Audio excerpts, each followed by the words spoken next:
ما في السماوات وما في الأرض من ذا الذي يشفع عنده إلا بإذنه يعلم ما بين أيديهم وما خلفهم ولا يحيطون بشيء من علمه إلا بما شاء وسع كرسيه السماوات والأرض ولا يؤوده حفظهما وهو العلي العظيم بنا استدارت كما استدارت الملائكة بمدينة الرسول بلا خندق ولا سور من كل قدر مقدور وحذر محذور ومن جميع الشرور تترسنا بالله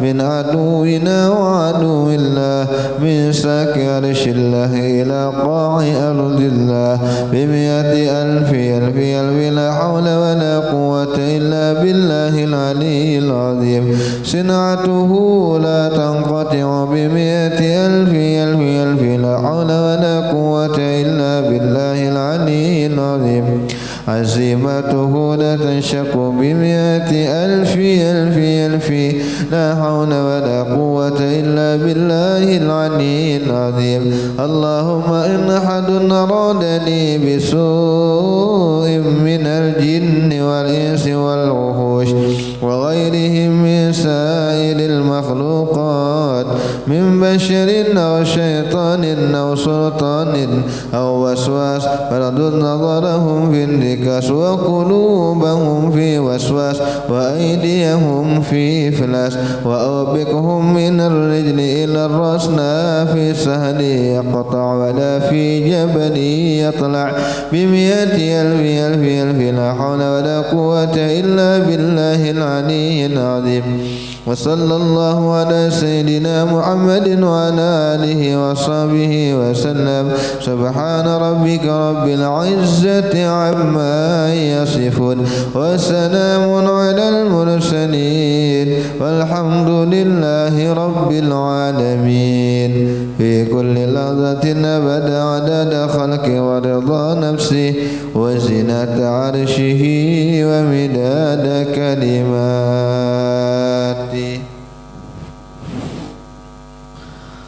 اللهم صل وسلم على سيدنا محمد طب القلوب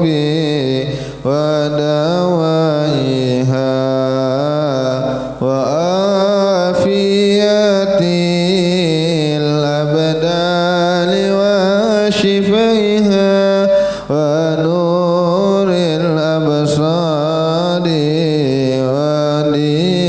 وديائها وعلى آله وصحبه وسلم اللهم صل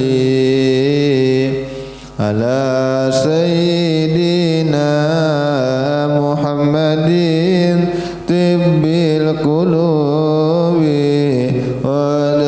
ودوائها وعافية الأبدان وشفائها ونور الأبصار وديائها وعلى آله وصحبه وسلم اللهم صل على سيدنا محمد طب القلوب ودوائها وعافية الأبدان وشفائها ونور الأبصار وضيائها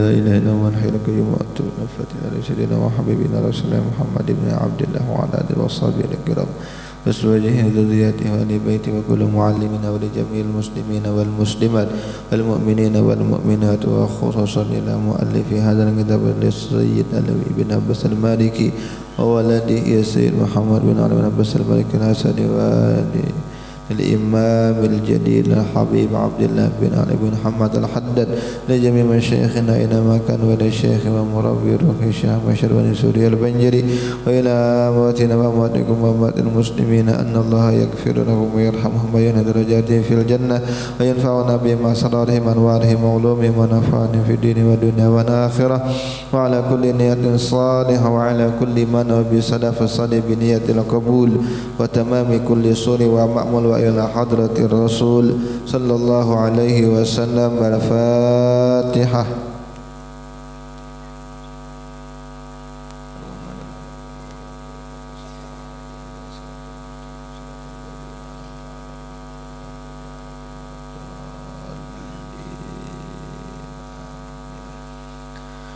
Bismillahirrahmanirrahim. Wa qala al-muallif rahimahullahu ta'ala wa nafa'ana bihi wa bi ulumi fid dharain amin.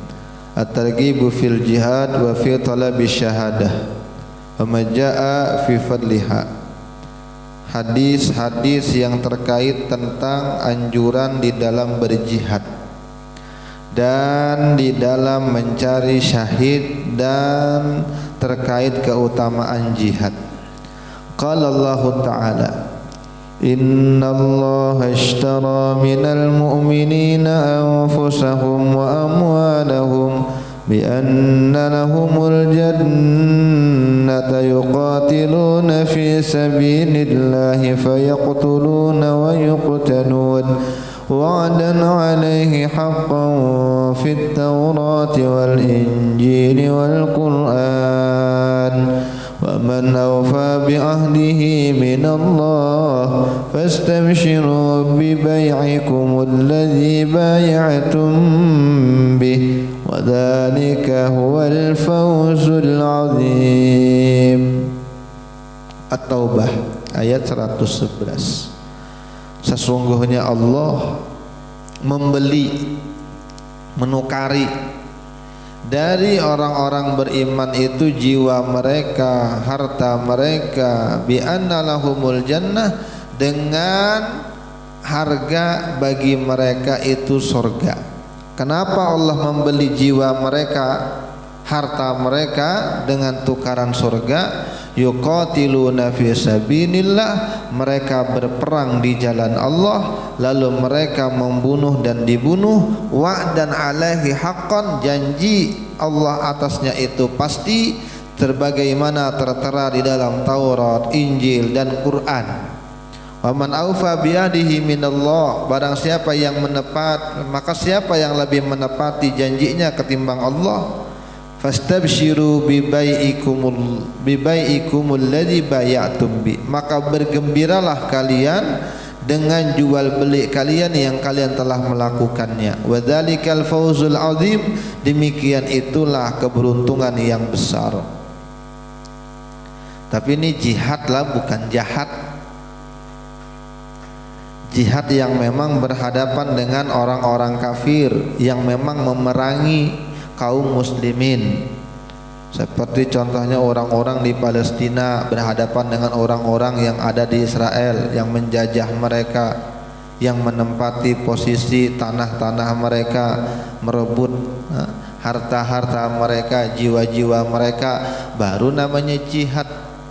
Kalau di Indonesia ini lalu tiba-tiba meledak gereja malam Natal, lalu pelakunya umat Islam dikatakan jihad, itu bukan jihad, itu jahat, bahkan merusak nama Islam.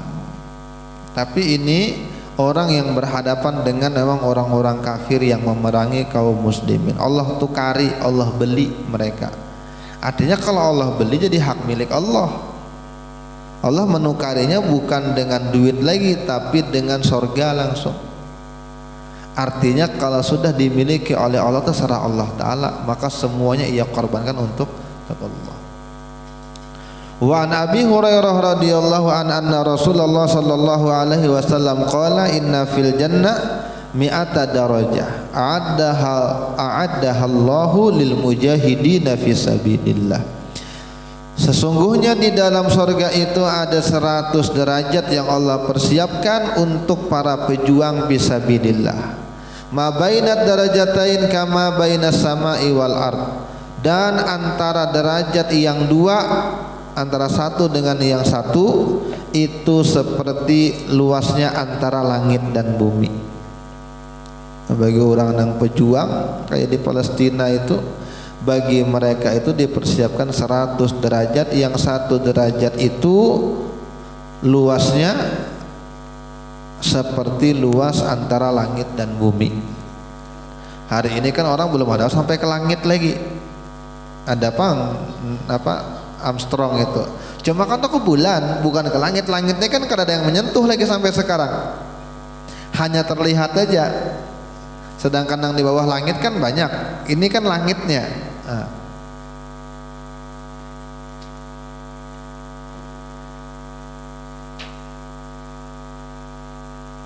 Wa an Sahl bin Hunayf radhiyallahu anna Rasulullah sallallahu alaihi wasallam qala man sa'ala Allah ta'ala asy-syahadah bisidqin ballaghahu Allahu manazil asy-syuhada wa in mata ala firashihi rawahu Muslim wal arba'ah. Siapa yang meminta kepada Allah syahid dengan sebenar-benarnya, meminta supaya mati syahid, maka Allah akan sampaikan ke derajat itu sekalipun inya matinya di ranjang. Inya mati garing tapi inya berkeinginan mati syahid, maka Allah berikan inya mati syahid. Wa an Anas radhiyallahu anna Nabiy sallallahu alaihi wasallam qala ma ahadun yadkhulul jannah yuhibbu ay yarji'a ila dunya wa anna lahu ma 'alal ardi min syai' illa syahid yatamanna ay yarji'a ila dunya fayuqtalu asyra marrat lima yara minal karamah wa fi riwayatin lima yara minasyahadah muttafaqun alaihi wa rawahu Tirmidzi. Dari Anas bin Malik, Nabi mengatakan tidak ada seorang pun yang masuk ke dalam sorga lalu dia berkeinginan, bersuka cita untuk kembali ke dunia lagi, dan baginya itu apa yang ada di atas dunia ini, tidak ada yang mau kembali. Orang sudah meninggal dunia, orang baik mati, orang baik itu meninggal masuk ke dalam sorga, maka bagaimanapun nyamannya hidup di dunia, dia tidak ingin lagi kembali ke dunia ini. Kecuali siapa? Ada. Kecuali orang yang mati syahid, inya mau lagi berbulik ke dunia. Untuk apa? Ya tamanna ayarji'a ila dunya fayuqtalu asyra marrat. Dia mengingini, berangan-angan bisa balik lagi ke dunia agar dia dibunuh lagi dalam keadaan syahid sebanyak 10 kali. Ada orang-orang yang di Palestina tuh, seandainya kita tahu, maka mereka yang sudah wafat tuh ingin lagi dibom, ingin lagi dia 10 kali karena merasakan nikmatnya mati syahid itu. Itu Nabi yang madahkan. Ini kan hal-hal gaib, kita kan kada tahu itu. Cuma Nabi yang memadahkan itu. Rasulullah katakan yukfaru lisyahidi kullu syai' aw dzambin illa dain. Orang yang mati syahid itu semua dosanya diampuni. Titik. Kecuali ada koma. Jadi diampuni untuk orang yang mati syahid itu segala sesuatu atau dosa, kecuali satu hal, illa dain, kecuali hutang. Hutangnya kada diampuni biar ia mati syahid. Kenapa? Karena hutang ini urusannya bukan hamba dengan Allah, tapi melibatkan pihak ketiga, yaitu hamba dengan hamba. Ini yang susah, hutang. Bak mati syahid tapi hutang banyak. Yang lain semua dosanya diampuni kecuali yang hutang itu. Ini selesaikan dulu dengan orang yang ada itu. Di hari kiamat tidak berlaku lagi. dinar wala dirham, duit. Dan lagi yang berlaku apa? Amal. Nah, maka dikatakan dalam hadis, in kana lahu amalun salih, jika dia memiliki amal soleh, fa ukhidha, maka diambil amalnya itu biqadri madlimatihi, dengan kadar kezalimannya. Wa illam takun lahu hasanat, jika dia tidak memiliki kebaikan, di akhirat dibuli kedada kebaikannya, dosa aja yang dibawa. Maka apa? Fa ukhidha min min sayyiati sahibi, maka diambillah keburukan dari temannya itu, yang ingin berhutang, yang ingin menzalimi itu, fahumila alaih, maka dibebankan dosa itu kepada dirinya lagi. Maka double, sudah kada bawa pahala, bawa dosa aja, lalu orang menagih hutang lagi di akhirat, maka kada kebaikan kada bisa, kada ada. Maka yang diambil adalah keburukan orang yang dizaliminya itu, termasuk berhutang itu. Nah ini namanya sudah jatuh tertimpa tangga lagi. Nah ini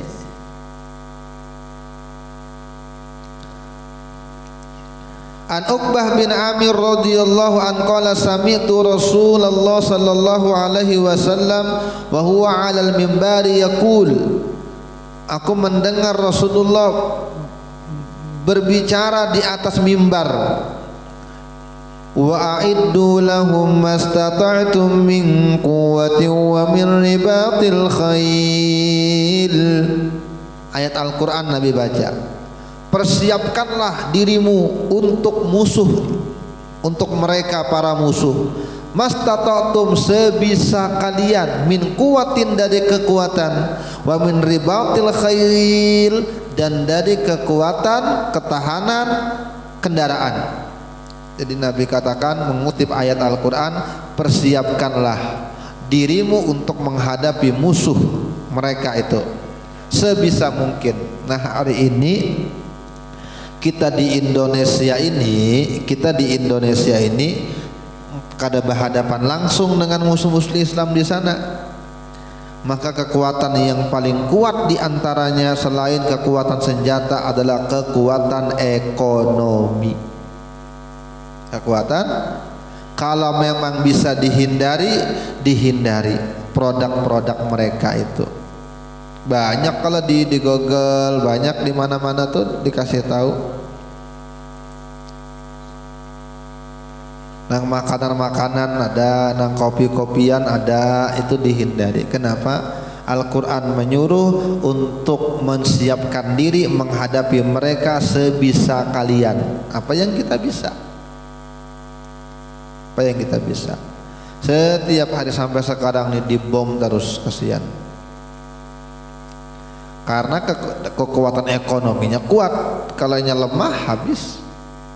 Dua, Amerika, Israel. Kalau dua ini lemah ekonominya, lemah persenjataannya, maka tidak lagi membombardir Palestina.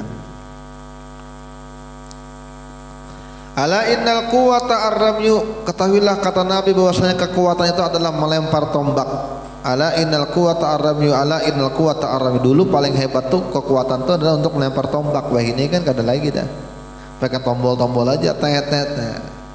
Nah, kita pakai tombol-tombolnya kalau kita beli punya mereka ya, COD, nah, pesan net, nah, kita datang, kekuatan juga itu, kekuatan ekonomi. Kalau duit banyak nukarin punya mereka, maka takutnya masuk kategori pengkhianat, waliyadzubillah. Wa an Sahal bin Sa'd radhiyallahu anna Rasulullah sallallahu alaihi wasallam qala ribatu yaumin fi sabilillah khairun minad dunya wa ma 'alaiha. Satu hari berada di pertempuran di jalan Allah lebih baik daripada dunia dan apa yang ada di atasnya. Satu hari aja mengikuti pertempuran lalu bertahan di tempat itu, satu hari lebih baik daripada seluruh dunia dan apa yang ada di atasnya. Wa maudi isauti ahadikum minal jannah khairun minad dunya wa ma 'alaiha. Dan tempat yang kecil sekalipun, petak, berapa petak, kalau sekapling kan ganal. Ini berapa petak aja yang ada dalam surga itu lebih baik daripada dunia dan apa yang ada di atasnya. Warraha yaruha al-abdu fi sabilillah awil ghadwatu khairun minad dunya wa ma 'alaiha. Kada sampai seharian, sore hari aja, hanya beberapa jam aja seseorang hamba berjuang fi sabilillah atau di pagi hari itu lebih baik daripada dunia dan apa yang ada di atasnya. Nah kayak apa? Nah berbulan-bulan, bertahun-tahun sudah di sana. Jadi kita kasihan, tapi sebenarnya kita lebih kasihan lagi daripada mereka. Ya kan? Secara hitung-hitungan dunia kita mesti kasihan dengan mereka, kasihan mereka. Tapi dalam hitungan-hitungan akhirat sebenarnya kita yang jauh lebih kasihan lagi. Kenapa? Tidak ikut andil. Mereka mendapatkan hal yang banyak, kita sedikit pun tidak mau berjuang. Jadi makanan kecuali tidak bisa dihindari. Mungkin kayak alat mandi itu memang punya mereka bagus. Kita kalau pakai produk-produk lokal mungkin gatal kepala, maka ada apa-apa dah itu silahkan. Atau lagi ada nang bayi butuh gizi, lagi kekurangan gizi, ada vitamin susu tapi dari produk mereka itu bagus untuk mengembalikan gizi buruk itu, maka silahkan dipakainya kan dalam keadaan darurat. Tapi kalau untuk bersenang-senang aja bisa. Yang bisa tuh dihindari. Nang kayak nang makan ayam nang betepung-tepung nang di mall-mall itu, nang gambarnya huruf M tuh, iya juga itu.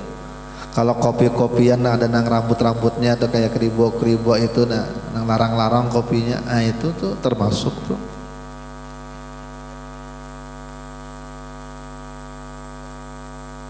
Banyak, pian cari aja di Google. Tapi yang palit lah, yang palit mana barang-barang mereka. Ada juga yang hoax. Akhirnya kadang mau menukari padahal barang kita seorang.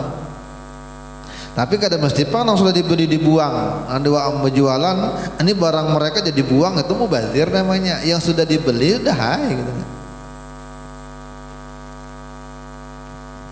Artinya kalau emang ada di warung-warung, nah orang berjual telanjur beli sudah, tidak apa-apa dibeli daripada ini membuang. Tapi yang berwarungan jangan lagi mengambil barang-barang mereka. Atau kita nang makan-makan nih di mall-mall tuh diperhatikan.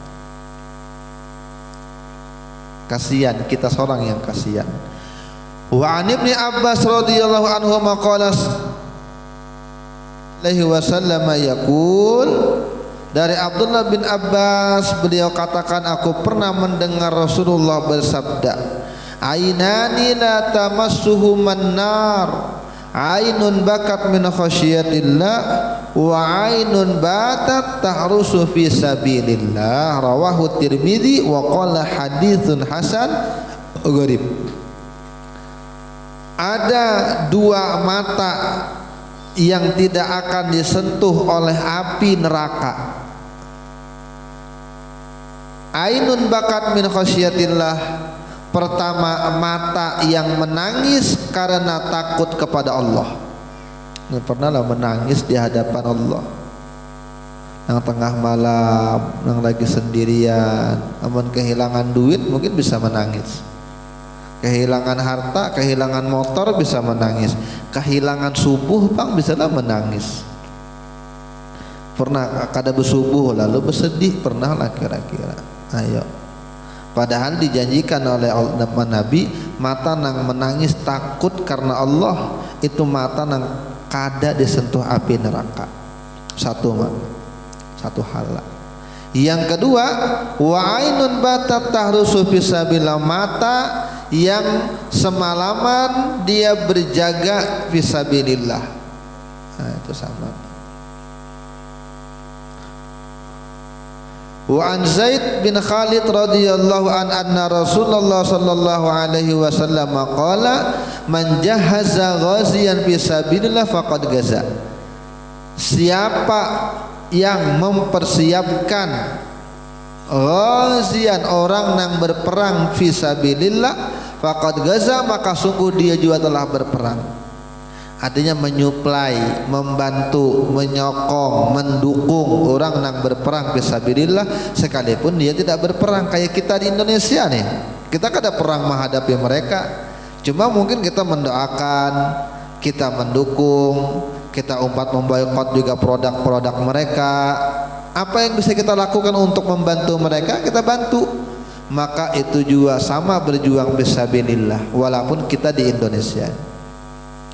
Wa man khalafa ghaziyan fi ahli bi khair, siapa yang ketinggalan berperang karena ada urusan dalam keluarganya bi khairin, dengan sebab kebaikan, faqad gaza, maka sungguh dia telah berperang. Sayyidina Utsman bin Affan itu tidak pernah ikut tidak ikut perang Badar. Perang Badar kan perang yang habis-habisan, mati-matian, kalah, menang, lek-lekan deh kita. Tapi Utsman bin Affan sahabat Nabi, menantu Nabi juga, itu tidak ikut perang Badar. Apa sebabnya? Karena bini garing. Dan bini ini anaknya Nabi. Jadi ujar Nabi, jagai bini aja karena garing keras. Dan betul, ternyata ketika perang Badar, Nabi mendapati anak sini sudah meninggal dunia. Artinya nih, bini Sayyidina Utsman meninggal dunia ketika orang perang Badar. Hari itu meninggal bininya, hari itu juga dikawinkan Nabi lagi dengan anak yang seikungnya. Maka Sayyidina Utsman itu menikahi dua anak Nabi, Ruqayyah dan Ummu Kulsum. Ruqayyah dan Ummu Kulsum ini bini Sayyidina Utsman. Meninggal lagi. Ujar Nabi, aku seandainya ada lagi anak bebinian, ku kawinkan lagi dengan Utsman ini. Seandainya, cuma kan ada lagi. Fatimah sudah dengan Sayyidina Ali, Zainab sudah ada lakinya dahulu, karena anak yang paling tua bebinian tuh Zainab, udah menikah. Fatimah sudah juga, yang dua ini dia sudah meninggal dunia. Kalau ada lagi, Nabi ku kawinkan lagi dengan Utsman. Nah, tapi Sayyidina Utsman ketika orang-orang bagi harta peperangan, diberi juga walaupun tidak ikut perang. Kenapa? Karena kebijakan Nabi, seandainya tidak menjaga bini sidin, itu tulak perang. Nah, maka siapa yang tertinggal perang gara-gara ada urusan dalam keluarganya tentang kebaikan, maka dia sama berperang juga. Dari Abu Hurairah radhiyallahu anhu qala Rasulullah mengatakan, "Man ihtabasa farasan fisabilillah imanan billah wa tasdiqan biwa'dihi fa inna shib'ahu wa riyahu wa rasahu wa bauluhu fi mizanhi yaumal qiyamah." Siapa yang mewakafkan kuda, bahari kan kuda, sekarang kan ada kuda lagi sudah, tank gitu, senjata. Siapa yang mewakafkan persenjataan lah, artinya memang kendaraan untuk berperang fisabilillah karena beriman kepada Allah, membenarkan janji Allah, maka semua dihitung tuh dalam hari kiamat. Ya bahasanya tahinya, kencingnya, kudanya, kaki, semua anggota badannya tuh yang kotor-kotor pun dimasukkannya dalam hitungan. Artinya kalau kita nukar daging kan bersihnya aja, tulang dengan daging. Masalah kayak usus, kayak tahi itu kan dihitung. Tapi kalau kuda yang kita berikan fisabilillah semuanya dihitung.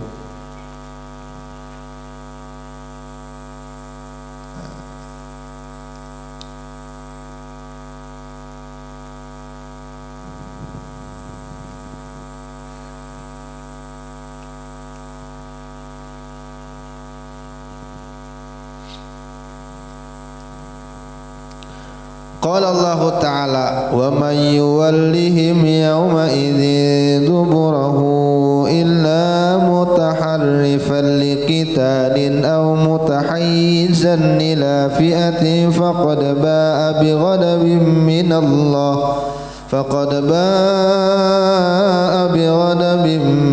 minallahi wa ma'wahu jahannam wa bi'sal masir. Siapa yang berpaling dari musuh hari itu ketika peperangannya kembali,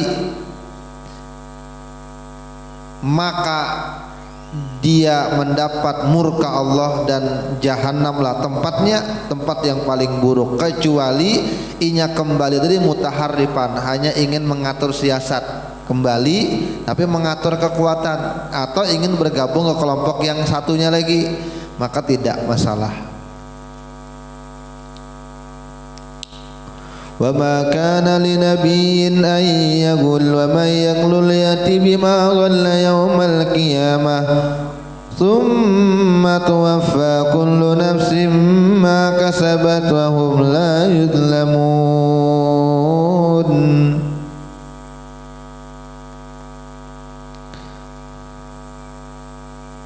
Ali Imran ayat 161. Karena kita bahas lagi nih. Al-Fatihah. Bismillahirrahmanirrahim.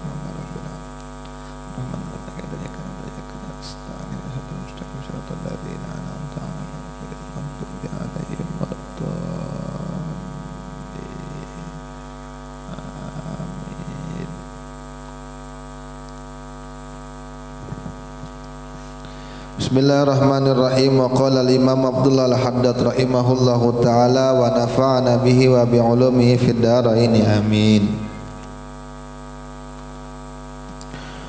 Wa alaika idza aradta an tansaha insanan fi amrin balaghaka anhu bil khulwah bihi wa talattuf lahu fil qaul wa la ta'dilu illa tasrih ma'a imkani tafhim bit talwih.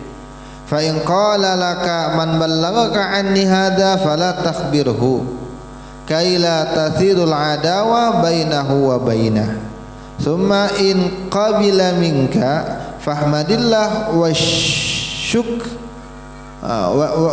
lahu fahmadillah washkur lahu wa illam yaqbal farji ala nafsika bil lawm wa qul laha ya nafs as-su min kibarika utita fanzuri la'allaka lam takumi bisyara'itan nashi bisyara'itin nushi wa adabihi. Mestinya apabila kamu mau memberikan pesan nasihat, hendak menasehati orang pada satu perkara yang telah sampai kepadamu perkara tersebut, artinya kita tahu nih orang nih ada kesalahan, ada keburukan, ada perilaku yang tidak baik, kita mendengar, kita tahu, maka sampaikanlah itu, nasihatilah orang tersebut bil khulwah, dalam keadaan yang sunyi. Jangan terang-terangan. Orang salah dikasih tahu terang-terangan, termasuk memarahi orang salah, anak buah, anak seorang, itu kan jangankan agama, psikologi pun melarang memarahi anak di depan orang banyak. Kan sama tuh manusia juga dinasehati juga, tapi jangan depan orang banyak. Kenapa? Mendonkan mentalnya. Itu karena yang mengolah anak itu, ujar psikolog lah kalau ada salah, itu yang mengolah anak itu karena gagap, bukan gagap kepandir, tapi gagap untuk bertindak, kada pewanian. Kalau inya berbisnis kada mau ambil resiko, kada wani. Kalau inya sekolah kada wani jauh-jauh, kenapa? Takut pisah kuitan. Pokoknya jadi orang yang serba takut. Kenapa? Mentalnya didonkan ketika kecil. Itu ujar psikolog lah, bukan jerulun. Jadi apabila anak-anak itu dibentak, dimarahi, dipatahkan hati di depan orang banyak, dipermalukan, maka dia akan jadi gagap gitu. Apa-apa tuh takut gitu, takut gagal, takut dimarahi, takut dipermalukan. Karena kan ini dipermalukan dulu waktu kecil. Jadi kekanakan itu walaupun ini kekanakan, adanya rasa malu tetap.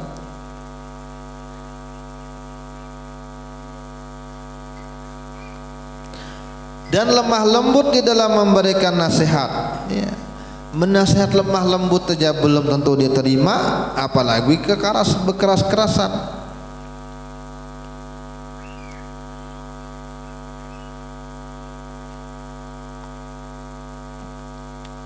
Dan jangan kamu meluruskan kesalahannya dengan terang menerang, jika memungkinkan untuk memahamkan dia dengan cara isyarat saja. Kode, ya bukan kode kutai. Ngasih isyarat, ngasih kode. Artinya kalau memang dengan isyarat aja dia sudah mengerti, maka jangan terang-terangan. Pak, Kalau dia bertanya kepadamu, wah siapa memberitahui kamu?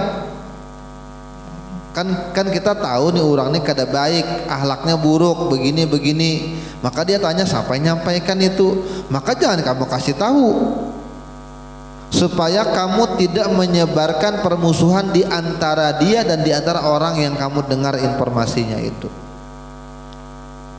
Ada pokoknya tuh. Pokoknya aku tahu dari orang terpercaya. Kalau dia menerima nasihat kamu, maka pujilah Allah, bersyukurlah kepada Allah. Jika dia tidak menerima, maka kembalikanlah celah itu kepada dirimu sendiri. Katakan kepada dirimu, jiwa yang tidak baik, orang kada baik. Gara-gara kamu nih mungkin kesalahan dalam menyampaikan. Mungkin orang tuh kada terima gara-gara kamu salah menyampaikan. Atau mungkin kamu tidak serius di dalam memenuhi syarat-syarat nasihat sehingga orang itu tidak menerima. Atau kita kurang beradab memberitahunya kada beadab. Tadi itu di tengah orang banyak, kemudian mengatakan kata-kata yang tidak baik. Nasihat itu dengan kata-kata yang baik aja belum tentu diterima, apalagi dengan sumpah serapah.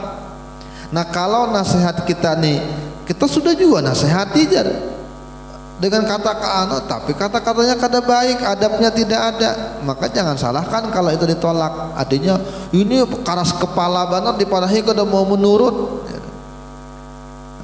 Bukan salah dia, salah kita barangkali. Jadi kalau dia tidak menerima, jangan buru-buru menyalahkan dia, tapi salahkan diri kita. Mungkin kata-kata kita kasarkah dalam memberitahu orang, atau menyinggung benarkah keperasaannya sehingga tidak diterima, mentah hatinya.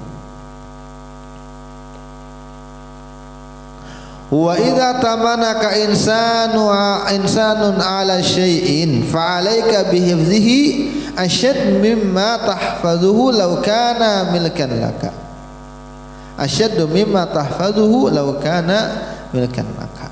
Jika ada seseorang yang mempercayai kamu, menitipkan amanah sesuatu untukmu, maka jagalah amanah tersebut, jagalah titipannya tersebut lebih kuat daripada kamu menjaga milik kamu pribadi. Ya, karena kepercayaan itu mahal. Kalau kita sekali berkhianat, orang seumur hidup kada percaya dengan kita. Titipi barang, kembalikan rusak barangnya, habis.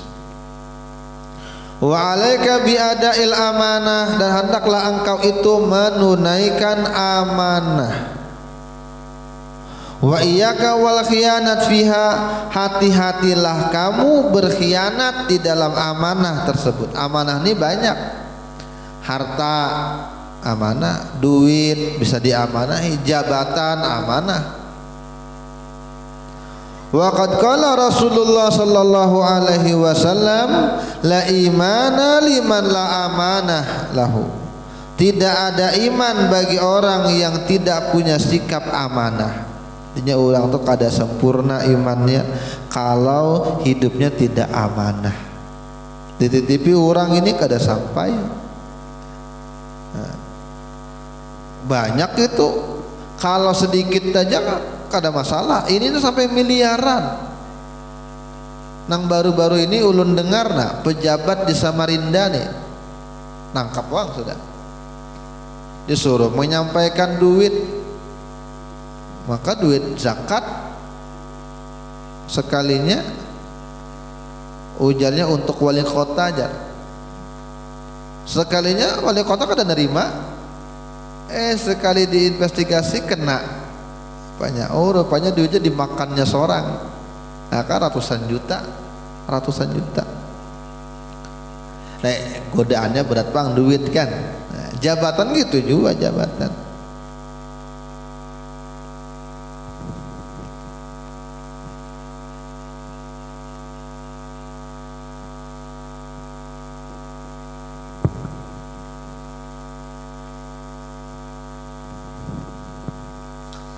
Wa qala alaihi salam thalathun muta'alliqatun bil arash Ada 3 perkara yang bergantungan di arasy.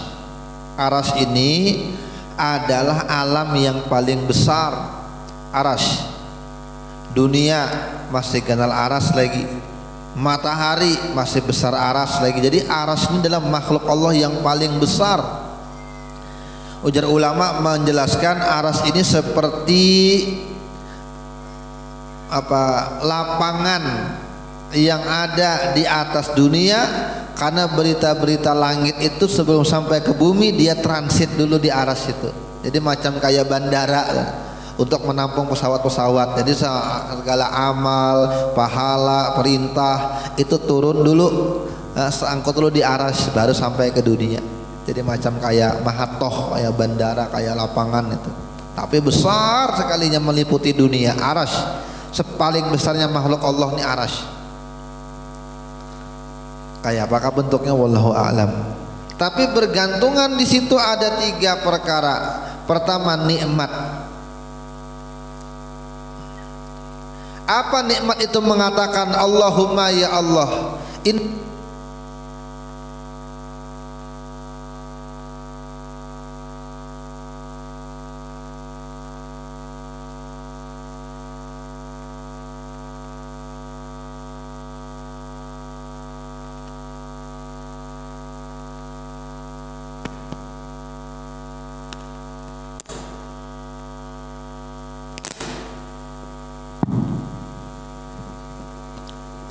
pertama nikmat bergantung di arasy itu.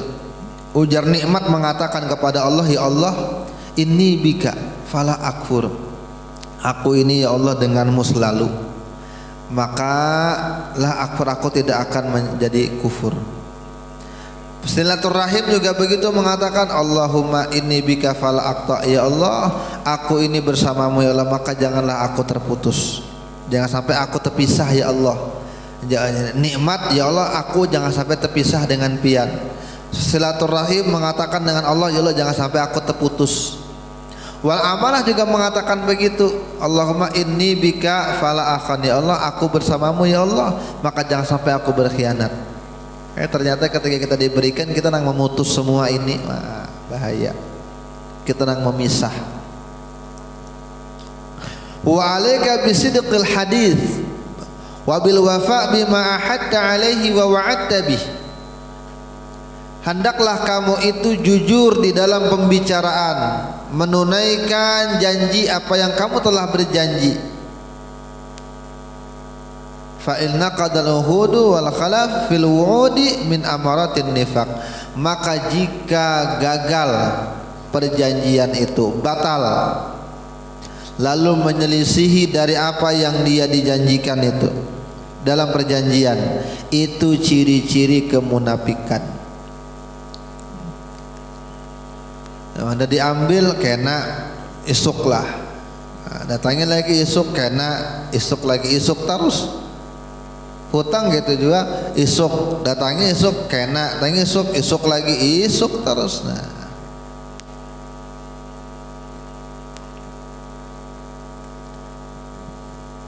berjanji, makanya jangan suka berjanji. Kalau berjanji ucapkan insya Allah.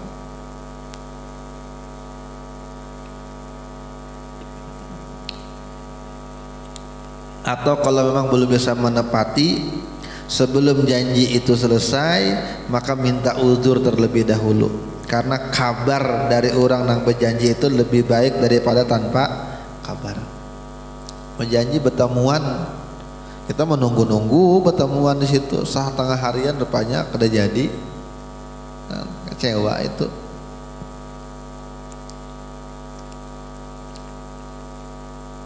Ayatul munafik salasun. Ciri-ciri orang munafik ada 3. Idza hadatsa kadzaba, apabila dia berbicara dia berdusta.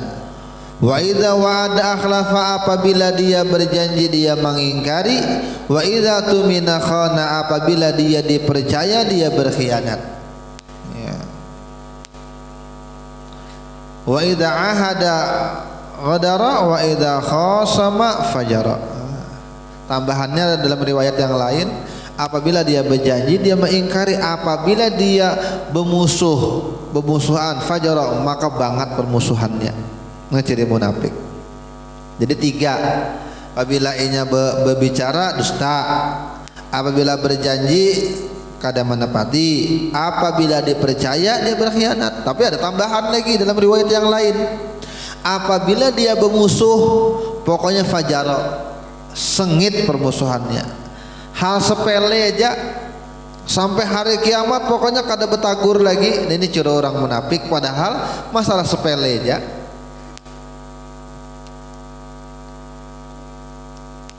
Ini wa idza khasama fajara, apabila dia memusuhi banget permusuhannya. Ini tadi gara-gara hal sepele aja sampai hari kiamat tidak ada betaguran. Kesalahan orang sepele aja tapi di uber-ubernya sampai dipermalukannya di mana-mana. Ah itu sia juga. Ini tadi apabila ia memusuhi maka banget permusuhannya.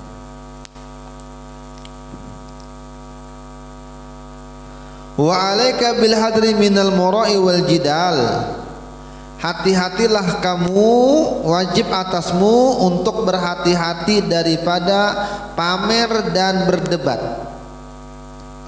Mura' berdebat, wal jidal kurang lebih jadi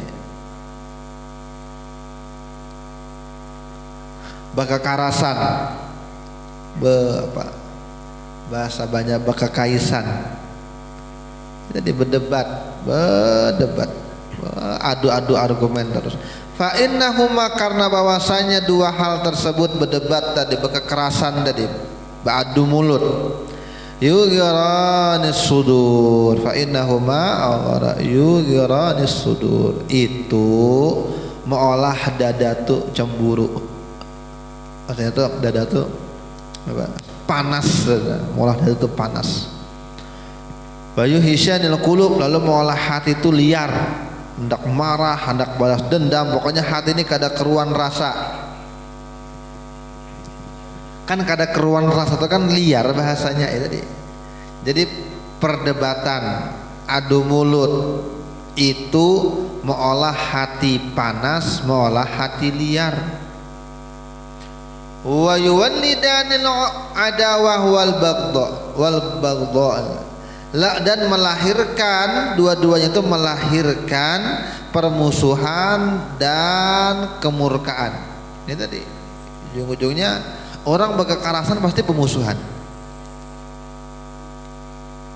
Fa in maraka au jadalaka muhiqqan fa alayka bil qabli minhu.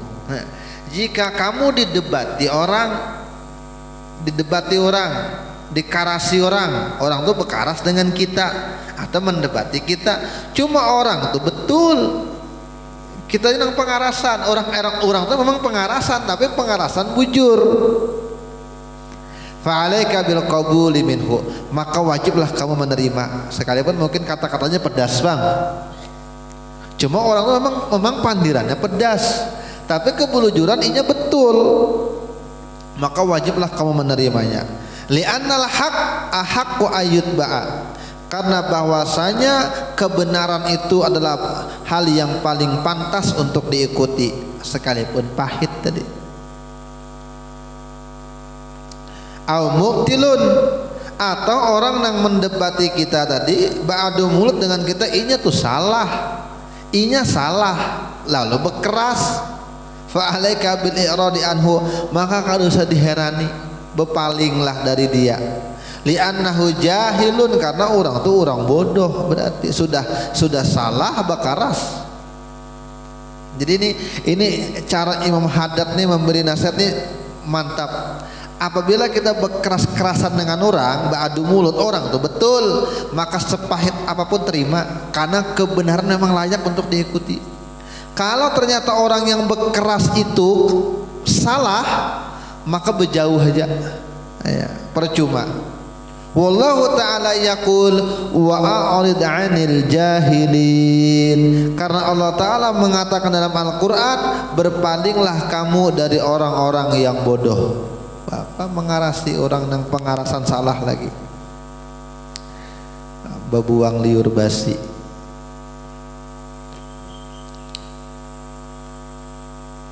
Wa alaika bitarkil mazah ra'san fa in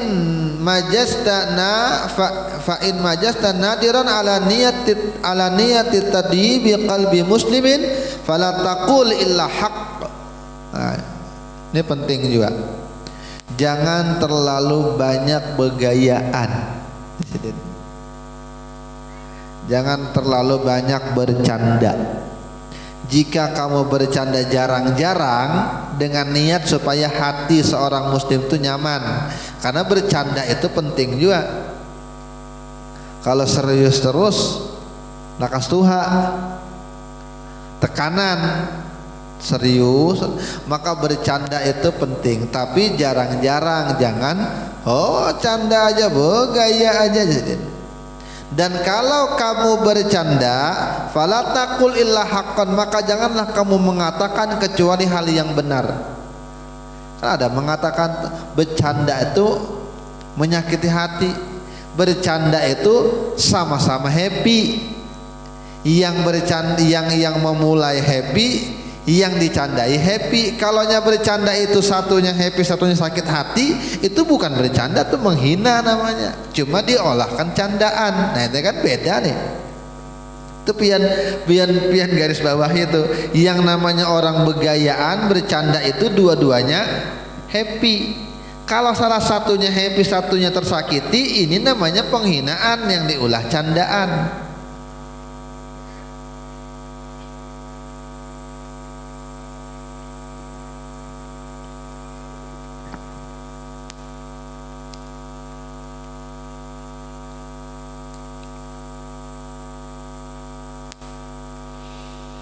Apa Nabi katakan, la tumaru akhoka, jangan terlalu mendebati saudara kamu, artinya jangan berkekerasan dengan saudara kamu. Wala tumasihuhu, jangan juga terlalu mencandainya. Katanya bercanda itu biasalah, cuma jangan setiap hari mau hulu tiba. Karena terkadang orang itu kan moodnya kan kadang mesti baik terus. Orang lagi sakit gigi, orang lagi mikirkan hutang, dicandai, pukul orang. Niatnya bergayaan tapi salah. Wala ta'iduhu mau'idatan, jangan kamu menjanjikannya sesuatu janji, fatahlifu, lalu kamu ingkari. Ya Nabi.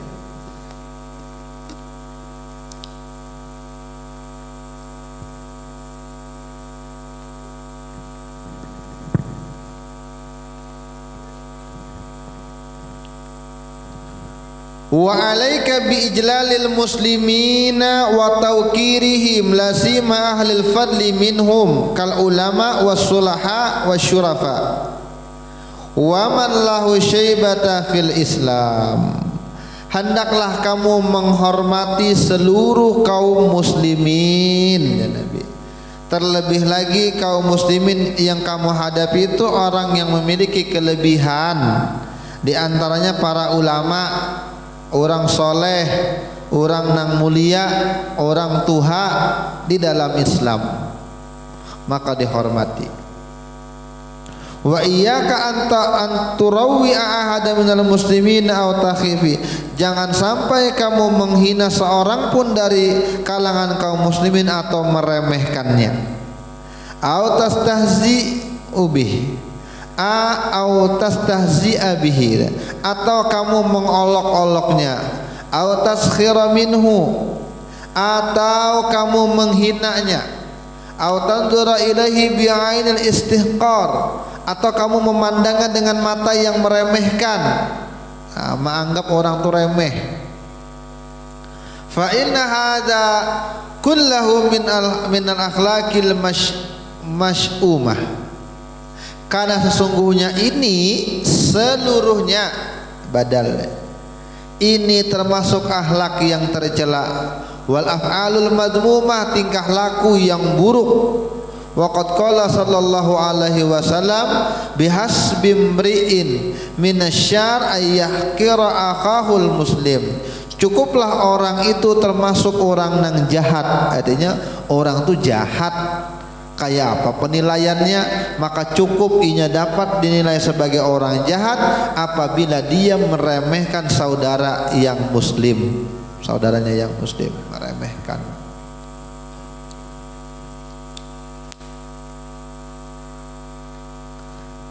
Cukup ini aja dulu, mudah-mudahan masuk berataan ya. Ulun ulangi dah. Nah, di antara hal-hal penting, di antaranya apa? Tanda munafik 3 tadi: berdusta, ingkar janji, khianat, dan apabila bermusuh, ini tak terpelampang termusuh, maka sengit permusuhannya, gara sepele aja. Nah, itu hal penting. Di antaranya lagi, jangan berkekerasan, jangan terlalu banyak berdebat dengan sesama muslim, mengolah hati panas, mengolah hati liar, melahirkan permusuhan. Nah, kalau dia benar, sekeras apapun semestinya terima. Tapi kalau dia salah, keras lagi, maka lebih baik ditinggalkan. Al-Fatihah. Bismillahirrahmanirrahim. Alhamdulillah.